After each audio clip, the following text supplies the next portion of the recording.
Hi, I'm Joe Davenport from Redemptive Social Gaming, and I'm here to talk to you about the role of virtual learning for the future youth worker. I'm here with three heads on, really, as CEO of Redemptive, as a partner of Young Souls on Fire Ministries, and as an associate of the Ross Clifford Seminary Institute. So, let's ask ourselves, what is the role of virtual learning, and what relevance does it have to youth work? In other words, why bother listening for the next 5 minutes? Well, really, I'm just like you. A 20-something who can't tell his N-dubs from his dubstep, but with a gut full of passion to see the youth of the nation transformed. And let me tell you, edutainment will be at the forefront of equipping those who initiate transformation. My own personal story is that the tragic experience of seeing young people drift from our church, sadly due to my lack of training, led me on a journey to develop an interactive training game. It was as though we needed to practice our mistakes where nothing was at stake before we were let loose on the real-life teenage terrors.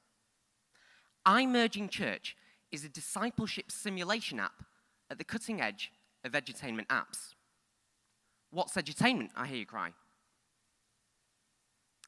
Edutainment combines the learning curves of training and education with the fun and games of entertainment.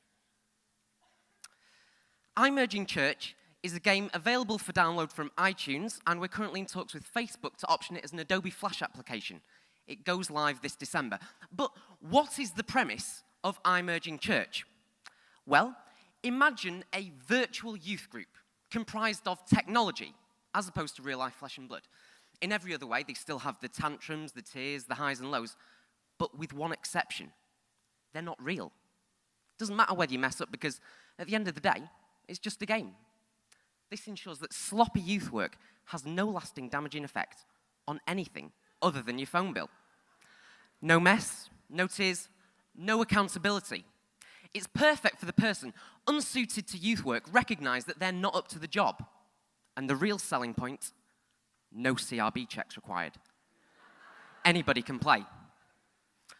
So how does the game work? Well, you start off with next to nothing, and you have to build up tokens of trust. Tokens of trust can be earned by undertaking a series of challenges.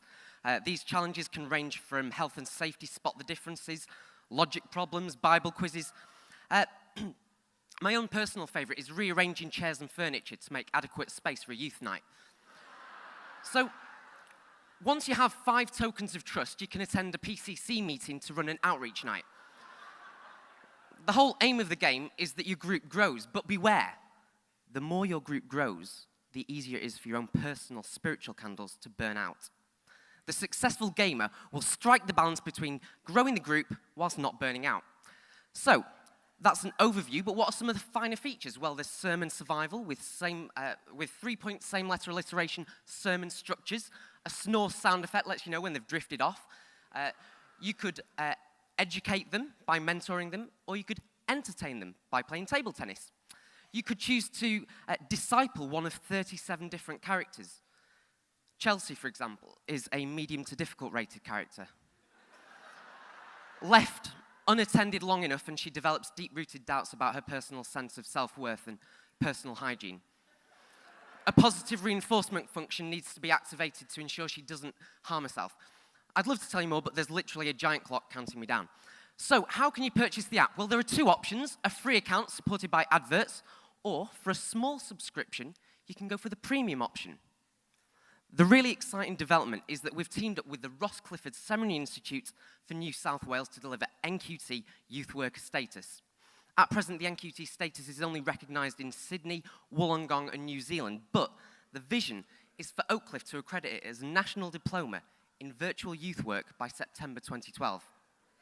Also, in September, we're going to be launching iSing, a virtual learning app for worship leaders in a non-existent setting.